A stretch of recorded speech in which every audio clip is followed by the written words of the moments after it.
This time, last year, no one had a clue that 2020 will roll out in such a bad way. It was not the best year for all of us. No one had ever imagined that a disaster of this nature, just an invisible virus, can come along and cause havoc in this country. Not only this country, but the rest of the world. And that's something that we all had to go through. Very painful experience, but indeed an experience of a lifetime. Something that we will never forget. And for younger generation, as you become older, you also have a story to tell to your grandchildren. You know, we could never imagine the airports would be closed down, that we wouldn't be traveling, we won't be seeing our loved ones. There's no, people are missing out on funerals. I mean, something that you can't even think about, losing someone so close and yet you're not able to attend. But this is a difficult time, socially, economic-wise, as well as when we talk about get-togethers and so forth, like businesses, whether small, micro businesses, even large businesses, they're all affected, we know that. But what can we do in a time like this? We need to have hope, we need to stand for one another, and we need to be more resilient, as Doctor has mentioned. Ladies and gentlemen, you have already heard that our economy is badly affected. There's a 19% downturn in the Fijian economy. And obviously, 19% is a huge reduction in economy, so it is having effect on lives and livelihoods. In such situation, last year, the Honorable Minister for Economy had delivered a pro-growth stimulus budget, creating conditions for reigniting the economic growth and to create jobs in Fiji. And the last budget was very well accepted in Fiji by the business community as well as the rest of the people. Now, COVID-19 pandemic has shown us that cities and towns, which are our growth engines, are also most vulnerable. We should not just take it that, it's just the businesses or it's just the government, but local government is equally affected. Many cities around the world declared themselves on the brink of the worst economic downturn since the Great Depression. In Fiji, the pandemic presents many, many, many challenges for the municipalities, just like how the businesses are affected. After all, municipal councils are also large to micro-sized businesses. They have customers, they have large number of employees, and they're expected to deliver essential services, and they also run facilities. And municipal councils, in such situation, their revenue are also affected. But again, just like any other business, you cannot sit back and wait for something to happen. We have to strategize, we have to think long term, and we have to work on these strategies continuously so that a situation like this, if ever it arises in future, we are well prepared.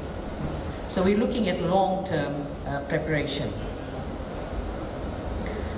To me, the biggest building block of any city or town is not actually the concrete that we pour in. It's actually the people. In any society or in any business, what we need is individuals, the public, the people. And whatever we do, whether we're running a local government or you are running a business or we are running a country, at the end of the day, we all have to think about the people. And that's how we'll be able to do things better. We have to cater for their needs, and we need to address the issues. So COVID-19 has given us a golden opportunity to do things differently, as they call it, new normal. There was a time I don't think anybody as such was using Zoom. Now, all our meetings are held through Zoom, and we can see that no matter where people live, we all can get connected so easily. And this connectivity is because of the digital age. And again, the modern generation, the new generation, they expect things to be solved through a mobile app or through the computers or any of those new technology. But in the traditional time, you and I, we were very comfortable standing in the queue, whether it was a bank or we had to pay our electricity bill. We did all that. But the time has changed. So based on these changes that are taking place, we have to evolve around that. So the Ministry of Local Government, after our discussion at the Special Administrators Forum, which was in November last year, we have endorsed digital transformation for all municipal councils. We want to connect all 13 municipal councils. Now what we really want to do is develop My Council app, and through the My Council app, we would like to create what I would say is you can log in through your ID, go into it, and then all your building plans, etc. can be stored there. You can book in facilities, you can pay your rates, you can pay your fines, you can pay any other dues that are, or even lodge complaints and so forth. Now, we have seen the mock, which was created by one of the companies here. We had a good look at it, and we had a thorough discussion, and that's the way we're going to go. In today's paper, you may have seen that the digital project manager's position has been advertised, and what we intend to do is get this person in to do an audit of all 13 municipal councils to understand what are their needs, IT needs, before we can roll out this project. Now, obviously, this project is not going to be overnight. It's a 3-year plan, and over three years, we'll be able to slowly get one component each time so that we can complete that whole exercise. So this is the major transformation that is taking place at municipal council. Besides that, at a time like this, again, the municipal council needs to look at infrastructure. What I find that most municipal councils have been operating with whatever they had. In other words, they have not really gone into major infrastructure development so that they can become self-sufficient over a long period of time. And not only just infrastructure, but also developing parks and gardens. The SA team, they have come up with 35 different projects, and these projects range from parks and gardens to e-hubs, recycling facilities, to commercial centers, including market facilities and so forth. Why we did that? Because we wanted these 35 projects to spread throughout the country, and not that one particular municipal council is doing something and the others don't have money and therefore they can't do it. So it was after a lot of discussion that the SA team has come up with 35 projects. Now, during this pandemic, again, while we understand that we could not hold public consultation, there were some limitations to that. However, the Ministry of Local Government, we managed to almost complete the review of the Town and Country Planning Act. We had the last round of discussion with the former directors of Town and Country Planning, and they sat over 2 days to finalize that document. Currently, we have forwarded the document to a town planner. She's a lawyer in Queensland, to go over these documents before the document is forwarded to Solicitor General's office. And that's where the Ministry of Local Government's work ends. And again, we are trying to bring in innovation, because if you look at the Town and Country Planning Act 1935, surely things have changed, technologies have changed, the way businesses are run, all that has changed, but our systems and processes remain archaic. So that major change is coming about. We have also engaged a local consultant to look at all the general provisions in the law, and we would like to change that purely because, again, the technologies have come in that can take care of certain situations, and we're looking at the setbacks, building lines. How can we logically put in requirements, and these requirements are not subjective in nature, but objective in nature. So we're bringing about that change, and I'm certain by the month of April, May, I should be able to introduce that major change. Ladies and gentlemen, as I mentioned earlier on, I think it was in 2019 when I met, we talked about Local Government Act and the review, and I mentioned to you that that can only happen once we complete the Town and Country Planning Act review, because it has a bearing on Local Government Act. So now the pathway is clear, and we would be looking at the Local Government Act as well.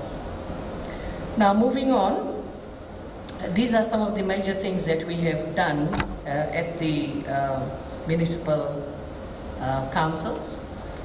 But besides what I'm talking about, it may sound simple, but these are very complex, complicated matters. And we have been engaging architects as well as other professionals in the building industry just to get it right. Because not too often do we come together to review legislation, and I think this is a golden opportunity for all of us. I also would like to bring to your attention that there is urban transformation going on in municipal councils. There is opportunity for innovation, and if you have solutions, then you may like to contact Ministry of Local Government as well as Municipal Council. There is an opportunity for investment. We are now going to do bulk procurement of certain items which is common to all municipal councils. For example, the urban furniture or the rubbish bins, including parking meters. And there are a few other things, like for example, accounting software.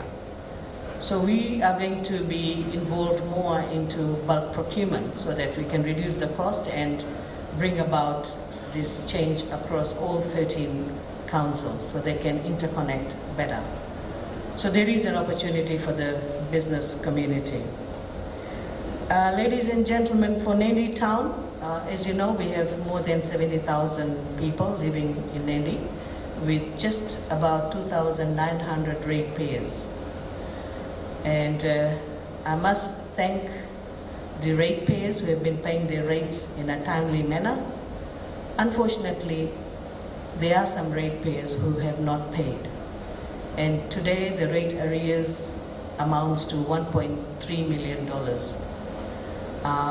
Last year's collection, you'll be surprised, it was far better than past years. We had 90% collection rate collection. So these arrears were from past years that passed on. Now, we have been doing rate profiling, which is a very good way of collecting data, but at the same time preparing us to create this My Council app and get all the information that we can feed into the system. Through rate profiling, what we have found, that people who don't pay rates are actually teachers, policemen, nurses, civil servants. And these are the people who are employed. Their salaries are not docked off. They're getting full salary, and yet they are in arrears. So the municipal councils are now working very closely with the ratepayers. They've analyzed the data into 4 categories. Each council has done that. We know precisely how many people who owe rates below 500, from 500 to 1,000, from 1,000 to 5,000, and over 5,000. We also know how many businesses are owing rates, and we are working with them on a payment plan. Right? Because you know very well, when you run your business, you need money. Without revenue, there is no way your business can progress. Same principle with municipal council.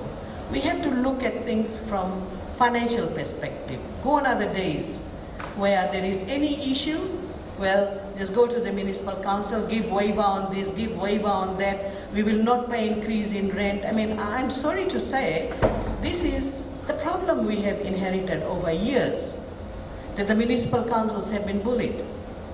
I tell you, Nadi Town Council, they have rental properties. Some of these rents have not increased over time, and this is a CBD area. There are people who are paying $600 a month, they're paying $900 a month, they're paying $800 a month, and they own multi-million-dollar property themselves. Now, is that fair? Is that fair? And each time we want to increase the rate, the rent, now they're coming up with the idea that because it's COVID-19. I mean, of course, COVID-19, you are affected, we are affected too. So we are trying to change this mentality that we've been having for years. Because what we want to do is municipal council a time should come when they should be standing on their own feet and not be relying so much on the rates. That's the vision. So I will stop here, ladies and gentlemen, and just to assure you that while 2020 did not go well, I just wish and I hope that 2021 will be a wonderful year for all of us. And let's be resilient, let's be focused, and let's be together so that we can weather this storm together. Thank you very much. Enough.